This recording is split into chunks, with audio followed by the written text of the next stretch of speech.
ఏంటండి ఏం సంగతులు? మా వాడికి మార్నింగే స్నాక్స్ చేసి పెట్టాను. మా వారు ఇంటికి రాగానే ఏంటి నన్ను అన్నంతోనే బతకమంటావా? నాకేం స్నాక్స్ లేవా? అన్నారు చిన్న పిల్లలాగా. సర్లే పాపం అడిగారు కదా అని వెంటనే నాకు స్నాక్ అయితే గుర్తొచ్చి చేశానండి. చిన్నప్పుడు నేను చాలా బాగా తినేవాళ్ళం మేమందరము. ఏం లేదండి, చాలా చాలా సింపుల్ ప్రాసెస్. కొంచెం పచ్చి ఆయిల్ తీసుకున్నానండి. దాంట్లోనే ఆనియన్స్ తీసుకున్నాను. దానికి కొంచెం సాల్ట్ యాడ్ చేశాను. కొంచెం కారం యాడ్ చేశానండి. బొరుగులు తెలుసు కదండీ! ఫటాఫట్ అనుకుంటూ తినేవాళ్ళం చిన్నప్పుడు. సో, బొరుగులు తెచ్చి యాడ్ చేసామండి. బాగా మిక్స్ చేసుకోవాలి. మిక్స్ చేసుకుంటే ఆనియన్స్ తగులుతూ మధ్య మధ్యలో చాలా చాలా టేస్టీగా ఉంటుందండి. కొంతమంది లెమన్ కూడా యాడ్ చేసుకుంటారు. మీకు ఇష్టమైతే లెమన్ కూడా యాడ్ చేసుకోవచ్చు.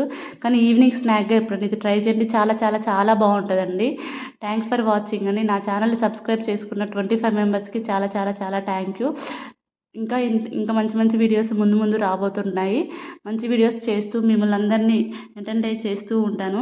చూసారు కదండి బురుగులు ఎలా ఉన్నాయో. నోట్లో వేసుకుంటే మాత్రం చప్పున కరిగిపోయాయండి. ఆనియన్తో తింటే ఇంకా టేస్టే వేరే.